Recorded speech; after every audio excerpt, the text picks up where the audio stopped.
Hey folks, welcome to the e-commerce playbook podcast, special Black Friday Cyber Monday recap edition. I'm your host, Richard Gaffin, director of digital product strategy here at CTC. I'm joined, as I always am, by Taylor Holiday, CEO here at CTC. Taylor, how are you feeling in the post BFCM moment right now? You know, people talk about the post turkey nap that you have to take in our industry. It's like today, these days I'm due for a nap, but it's good to get a collective view on what has occurred versus the anecdotal experience you're having. You know, on those days, we deal with so much inbound from different customers having different experiences that whoever's the loudest, either most celebratory or most problematic, can drive your experience of it. And so it's good to have a chance to step back and now be able to see the data in totality and have a reflection on what happened relative to what we thought was going to occur. And we're excited to share that today. Yeah, absolutely. So let's step back and take that look then. Let's get objective about it. So I think where we want to kick this off is by just talking about what happened in terms of particularly what 2023 looked like over and against 2022. So one thing we were talking about before we hit record is that the moments or the months leading up to BFCM were sort of, the atmosphere was a little more doom and gloom. This idea that discounts were up, returning customer revenue was slightly up, AMER was significantly down, new customer revenue was significantly down. But Black Friday looked a little different than that. So Taylor, let's talk about what happened this year as opposed to last year. Yeah, let's set the stage with a few different numbers. Props to the team at Shopify, Harley and Co. We're very public facing and sharing a lot of their numbers. And so I think we can start by contextualizing a broad view of the market, where Shopify shared that they did 9.3 billion in sales over Black Friday Cyber Monday weekend, which broke the 2022 record of 7.5 billion by 24%. So up 24% for Shopify merchants year over year. Now, what we know about that number, and which is always deceptive in the way that Shopify shares their data, is it's not a same store sample set, right? That includes new merchants joining the Shopify platform. But 24% is a ballpark figure that I was curious to see how our data set, which is a same store sample, and it's about 1% of Shopify GMV. So there's a good amount of revenue here as a representative sample of the collective, looked against that. And so if we just start from top line revenue metrics and work our way down here into some more specifics, you'll see that our store revenue year over year on a same store sample set was up 16% year over year. So pretty close to in line. Shopify had it at 24% on not a same store sample set. We have it up 16, or total revenue. Let me give you the exact number, was up 15.61%. The largest gains were on actually Saturday and Sunday. We're looking at Cyber 5 comparison here. So we're on a Saturday and Sunday where Saturday was 24% gain. Sunday was 21%. Cyber Monday was actually the softest of the days, was only up 10% year over year. Black Friday at 18%. So that's right at the top line. That gives us a view of the actual revenue creation. And 16% is still, to me, representative of growth, shows that brands are still able to produce a top line revenue growth, which everybody always craves, regardless of the financial position that you're in. It is the leading indicator in many cases for a brand of how they're doing on a general narrative basis. And we have it. We have growth. We have 16% top line growth as a leading indicator for those weekends, right in that same range as Shopify. And so I think that's a pretty solid benchmark that we as an industry can anchor into. Somewhere in that 16 to 24% range is representative of the e-commerce year over year growth expectations. So one thing I want to highlight is that, so you just said 16% growth over year over year. For me, that's a good result. Are there people for whom in the broader sort of e-commerce space, this is a disappointing result? And why might that be? Oh, for sure. I would bet that that's down to plan for most people, is that the growth rates over the last 3 years for many of the brands, and look, there's high performing brands that are 50 to 100% annually still today, they exist. But I bet that most people didn't plan for 16% this year. And so I think that we're still in the process of level setting to a new reality coming out of the hyper variable years of COVID, where 16% is probably in some ways a moderate outcome, I would guess, for people. But looking at the market and where it's presently at, feel really good about that as a signal that, hey, the customer showed up. It was a healthy outlay of capital to acquire consumer products in a way that's like, man, I was concerned that it would be worse. And so I feel really good about 16%. Right. So spend total spend is also up 17%. So that's something to highlight Yep. as well, because what that indicates, of course, is that MER is actually down year over year. So what are your thoughts on that in terms of like, is that a signal for, what is that a signal for? Yeah, let's start to move down the data stack here from top line revenue, which again is more of a vanity metric than anything else. And let's ask, what did it cost us to get it? And to see spend up, so 15.6 in revenue, about 16.7 in spend, almost 17% in spend, means that we had to spend a little more to get there, right? We had to actually increase the amount of dollars. And AMER, or new customer revenue, was down, or new customer efficiency was down about 4%. So you're getting that little bit of lag. New customer revenue and returning customer revenue were both up. In terms of the specifics of those numbers, new customer revenue was up 14.7%. Returning customer revenue was up 16.58%. So you can see how, like, if efficiency is down a little bit, when spend is up, then you're going to get slightly less growth from new customer revenue than from returning customer revenue. So that all pencils and makes a lot of sense there. But it's all really consistent. It means that, and this tends to be what happens, is that brands tend to spend to their marginal threshold. In a lot of cases, some go flying past it. So we would expect those things to move somewhat in tandem, that MER and revenue kind of move together, because people can't spend beyond it usually. And so they have some target that represents the marginal outcome they can stomach, and they move together. But that means that growth didn't come wildly inefficiently. It means that it came while producing likely some increase in, assuming that the spend from last year was profitable, an increase in profitability based on those numbers. So slightly less efficiency, but overall pretty strong in terms of the ability to increase spend and revenue on a consistent corollary basis. Okay, so let's keep moving down then to the platform level. Is there anything that's worth highlighting there in terms of year-over-year performance? One thing I want to, before we get to the platforms, there's been another narrative that we were tracking as it relates to the discount rate, because there was a leading up to BFCM, we saw that discounts in the prior months were way up year over year. Yeah. And so we were interested to see, does that mean people are going to go more aggressive with their sale during BFCM? And we didn't really see that. We actually saw that discount rates were only up about 2.7%. So 20.6% this year, 20% basically flat last year. And that sort of gives you a sense that the average discount rate on Black Friday, Cyber Monday is right at 20%. Friday was at 22%, and Monday was at 23.08%. So slight increase from Friday to Monday in terms of the discount rate, but year over year, that's about the threshold. And again, these things have some bounds on them in which brands really can't go beyond. But discount rate the same, spend and MER up probably about the same. That's a pretty good sign that we didn't have to overpay or over discount to get the growth that we acquired as an industry. So all of that was a good indication for me on the profitability, revenue, overall spend spectrum before we go into the specific channel breakdown. Okay. Cool, that makes sense. All right, well, so let's do that then. Okay, so in terms of spend, by far and away, the largest channel of spend on average for customers was on Meta. During this time, I'm sure that's not surprising to anybody along the way. Now, let me pull this up exactly. Sorry, Google spent, and it was not wildly higher. It was about 50% more on Meta than Google on average for brands over the course of this weekend. You tend to see actually those things move together during moments of peak demand capture. You'll see Google increase in expectation as a percentage of total media, usually during this time, than throughout the rest of the year. But Facebook spend was up 9% year over year. CPMs, the price of the ad inventory, was up 11% year over year. And Facebook revenue was actually down about 2.9% year over year. So ROAS was down about 10% year over year. So spend up about 9%, revenue down about 2.9%. Efficiency overall was about a 3.08 was the average Facebook ROAS reported on a 7-day click basis, against a 2022 average of 3.43. So a decent difference there in terms of the performance on that channel.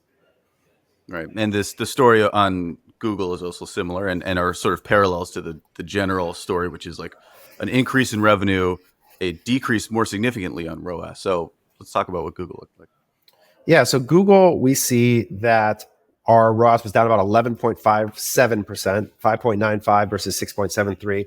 Google ROAS I always hold with a grain of salt because it's really difficult to understand the composition of brand versus categorical spend. And we're always trying to push brands more and more into that categorical space. So I struggle a little bit more with the Google ROAS in terms of being able to drive a lot of insight from that specific number. But overall, what it tells me is that channel, we were maximum, right? We're pushing up to that absolute marginal threshold. And there wasn't necessarily a ton of profitable gain to be had in just driving through that specific channel. So I think that's all fairly consistent. AMER, again, down about 4.49%. So overall, in terms of the media mix, you're getting roughly the same efficiency at about 16% more spend. The channel mix changes a little. You get a little bit more in Google. You get a little bit less on Meta relative to the rest of the year, I'm saying. And then efficiency comes down just a little in year-over-year comps. Okay. So is there anything else you want to hit on the platform level before we move on to sort of broader analysis? I don't know. I think the thing I would just make sure that I think is really important to understand about the data comps that we would use in these scenarios is we're using 7-day click attribution for Meta. That's always going to drive the most consistent, in our view, incremental connection to new customer revenue. And so that's the attribution model. So if you're comping against your own data, just keep that in mind in terms of it. One of the things that's just interesting is that the conversion rate on Meta was actually up 9.7%, but the CPMs were up 11%. So you had strong demand. It's not that the purchase behavior was in decline. It's that the ad inventory price was up year over year. And that leads to then just a slight decline in revenue. Now, sorting out the causal relationship between CPM, CTR, and conversion rate, it's always challenging. But just in terms of those basic metrics, the price of the ad inventory exceeded the rate at which the users converted. That led to less efficiency. Gotcha. Okay, so let's maybe kind of synthesize this a little bit and think about what it means. So one thing that struck me, again, as the editor of the D2C Index, the story that Steve, our data scientist, has been telling for the last 2 or 3 months, is this idea, as you mentioned before, that discounting has been up significantly in September and October. And new customer revenue has taken a major hit. AMER has been down significantly for a while. Returning customer revenue has been fluctuating, but not great year over year. So what this points to is, I should say, Black Friday, Cyber Monday, year over year was good. Everything moved in the same direction that it has been moving. So if we look back at 2021 averages, the things that have gone up have gone slightly up. The things that have been going down have been going slightly down. So nothing too unexpected about Black Friday. But the period leading up to it has been, if not unprecedented, then certainly weird year over year. So what do those things mean together in combination about the state of the industry, I guess is my question. So I think the behavior in non-sale moments reflects this attempt to get back to comp of a plan or budget that was being missed most of the year. Is that I think that my experience from our customers and people we interact with is that most people miss the budget or plan that they put out at the beginning of the year because it wasn't rooted in very thoughtful data, candidly. I just think that forecasting sophistication was not great. And in fairness to people building forecasts over the last few years, the data is really wonky because you have these massive outliers of growth that we're trying to normalize out of a COVID thing that is such a black swan event that it makes data analysis challenging. The problem when you get to Black Friday, Cyber Monday is that that lever can't be levered up anymore. Right. So in other words, the discount that you were already running, there's not really marginal room to go increase it a bunch. And so the idea that period would actually reflect a more normal comp to previous periods actually makes sense to me, that you just can't go too much further and still make money. Whereas 20% off in September is really novel. 20% off on Black Friday, Cyber Monday is not. And so I think what you're seeing is that just got kind of dragged out longer. But overall, I think we have this almost toxic addiction to hyper growth or really wild outlier data that we want. But in many ways, this Black Friday, Cyber weekend, my main reflection is that went about how I thought it was going to go. And it was stable and it was good. It wasn't wildly amazing, but it was solid. And now we get to continue on. And I think we're entering into that era a little bit of 16% growth being, hey, that's pretty dang good. Yeah. Well, how do you think, so here's another question then, how do you think, or rather, I should say, it seems to me that the elevated discounted rate for the months leading up to BFCM didn't seem to have an impact on BFCM itself. Does that track? And what that does is, it mean? I think it's an interesting point, because I think there is this sense by which we were afraid or concerned that we had squeezed the sponge ahead of time, so to speak, and that would cause us to experience a depressed returning customer revenue moment for some brands during BFCM. But I think what it just continues to highlight, and it's funny, if you look at in the D2CCI survey data, there was a really interesting data point that just, I think, shows how ingrained this cultural moment is into American culture. And the question that we ask in the DTCCI survey is, are you going to spend more or less presently and in the future, right? And so leading up to Black Friday, there was this really steep increase in people declaring that they were going to spend more in the future. And then when you look at the survey responses after Black Friday, Cyber Monday, you see this massive divergence, which is that people saying that they were going to spend more now went through the roof, and people saying that they were going to spend more in the future collapsed. And so it just reflects that this is the spend moment, and people showed up and spent money and continued to behave in a very capitalistic fashion in a way that I don't know how that reflects the actual health of the financial state of customers. I think that's the big ambiguous question that everyone's sort of wondering, is like, how does this keep going? How does the music keep playing? Yeah. But for now, they showed up and they spent, and we'll see how that continues to play out over the coming months. Yeah. Well, I know. I think it is a great example of how marketing, and particularly like thinking about revenue peaks, is like harnessing a natural force of some kind. Like, you can't control the wind, but you could maybe use it to blow a fan around or something like that. By which I mean, people wanting to buy on Christmas and that being culturally ingrained is way more important than the amount of discounting that you do to try to create these moments throughout the rest of the calendar year. I think that's so right, is that these are things that are very deeply embedded in us as people, is that buying gifts for your children on Christmas or your friends is like, to not do that would require a very desperate situation that I don't actually think reflects the state of the economy. Like, I don't think we're in a very desperate situation. I think we might be in a worse than we think, or worse than we maybe are acutely aware of. And those cuts may come still. Like, that's my general sense, is just, it seems like there's still some choppiness to be had, but Black Friday and Cyber Monday still continues to be a moment where people get out there and get to the mall and buy themselves some t-shirts. No, that makes sense. Yeah, I think so maybe a way to recap some of what you're saying in terms of what this means is that we're still suffering a bit of a year-over-year growth hangover from COVID, perhaps. Like, there's a certain expectation that we have. And maybe the months leading up to Black Friday and just 2023 in general have been just indicative of what the new normal is. And in some senses, it kind of maybe looks like the old normal. There's no longer the sort of specific things about COVID that made e-commerce grow so spectacularly. So now it's just, you grind throughout the year, and then on Christmas, people buy presents for their kids the way they always have. Black Friday got its name because it's when you became profitable. Yeah. What that means is that you were running 10 months of not being profitable. Yeah. Right? Like, exactly. That's the retail cycle that these moments do drive disproportionate value capture. And what I'll say is that I do think that the question for every brand to consider is that, did you this year acquire more new customers than last year? If no, how is that reflected in your revenue expectations for next year and the efficiency of that revenue for next year? If you acquired less new customers this year than last year, your existing customer revenue is going to be depressed somewhat, which means that to create growth, you're going to have to pay for it with new customer acquisition, which means the overall business is going to be less efficient on a percentage basis than it was in the past.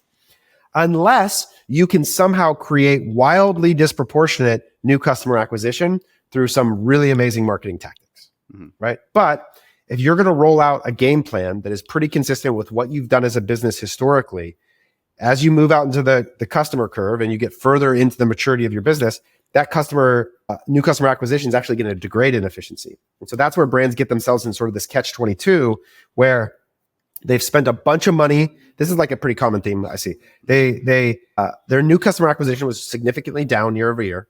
They've grown a ton. They've matured as a business, They've created much wider distribution for their product. So in other words, customers can get it in a lot more places. And so their new customer acquisition efficiency just kind of is slowly going down. Mm-hmm. And they're acquiring less new customers. And the ones they are acquiring are slightly less efficient. And they're looking out and they're going, where is going to growth in our .com channel going to come from? And this is where I think you have to take a step back and you have to move out of channel views of your business. And you have to start to consider and ask the question, where is growth going to come from as a business in total? And why do I think it's going to be that this channel, the dynamics of it remain consistent over time in such a way that it will continue to produce linear or positive incremental profit growth over time? That may not be the case for how you're treating the channel mix that you're creating. Like that may not be where growth comes from, or at least not at the same rate as it has in the past if you're broadening distribution specifically. And that's okay. That can still lead to a better business overall.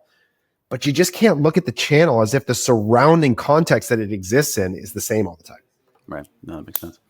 Yeah, another lesson maybe about margin innovation becoming important, or becoming maybe the central focus in 2024. That's right. Okay, cool. Well, I mean, I think is there anything else you want to hit on Black Friday? Any other reflections, things that happened? I think as a business, what I would encourage you to do is if you've grown this year greater than that 16 to 24%, take a moment to celebrate it. Enjoy that you outperformed the market, and that, and then look out into next year and see if you could level set your expectations against those kinds of moderate growth realities. And if you're less than that, that's okay too, especially if you got healthier on the bottom line. There's a lot of brands that are in that position as well. Remember, we're sharing averages. Averages are the aggregate view of a lot of individual stories that are not the same as that. And so we have brands that have grown less, and we have brands that have grown more. We have brands that have taken the step back to get healthy on the bottom line. And that's really what this is how can you help your business create predictable, profitable growth going into next year? And 16% might be a damn good number. Yeah. And if you want to go into next year with thoughtful data that will help you in the planning leading up to Black Friday, Cyber Monday of next year, feel free to talk to us. We would love to build that for you. All right, folks. Well, that'll do it for our Black Friday, Cyber Monday recap. We'll see you again next week for my conversation, I believe, with Aileen as we continue going through the profit system. But until then, we will see you later. See you next week.